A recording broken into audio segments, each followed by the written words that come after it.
තවත් නිහඬ හෝරාවලදී අදෘශ්‍යමානව සෑම අස්සක් මුල්ලක් නෑරම සැරිසරන අද්භූත බලවේගයක් ඉන්නවා.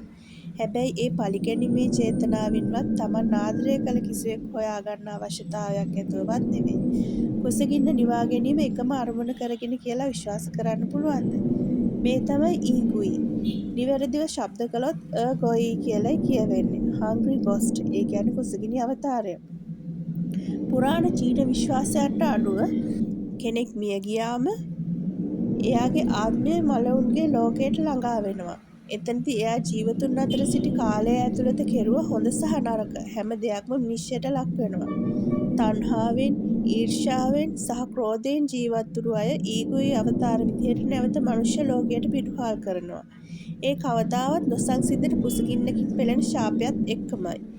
ඉදිකටුවක් තරම් සිහින් උගුරු දණ්ඩක් සහ කන්දක් තරම් විශාල උදරයක් ඇති අවතාරයක් විදිහට මෙයාලා ගැන කියවෙන්නේ මේ හේතුව නිසාමයි.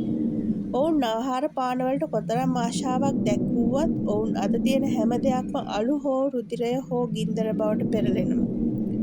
මලවුන්ගේ උත්සව රාත්‍රියේදී පවත්වන පුද පූජාවලට අයත් බත්, හඳුන් කූරු, පැණි රස වගේ කෑම දේවල් වල සුවඳට සමහර වෙලාවට මේ අවතාර ආකර්ෂණය වෙනවා. ඒත් බොහෝ විට ඔවුන් ජීවතුන් අතර සිටි කාලයේදී කළ කී දේ නිසාම අනිකුත් කිසිවෙක් ඔවුන් ගැන තැකීමක් කරන්නේ හෝ ඔවුන් මතකයේ තබාගෙන ඔවුන් වෙනුවෙන් කිසිදු ආකාරයක දානයක් පිළිගන්වන්නේ නැහැ. එහෙම වුණාම මෙයාලගේ කුසගින්න වඩා අඳුරු ස්වරූපයකට පෙරලෙනවා.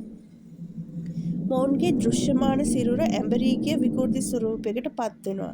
ඇස් ගිලී ගිහින් දැස් කුහර ඉස්මතු වෙනවා. දිව කළු ගැහිලා එල්ලිලා වැටෙනවා. පෙනුම දුර්වල නමුත් නොසන්සුන් ස්වරූපයකට පත් වෙනවා. වීදි සහ නිවෙස් අවට භයානක ස්වරූපයකින් සැරිසරනවා. සමහර විට කවුරු හරි ඔයා දිහා බලාගෙන ඉන්නවා වගේ දැනිලා ඔයා මහරෑ වෙත ඇවිත් වෙන්නේ.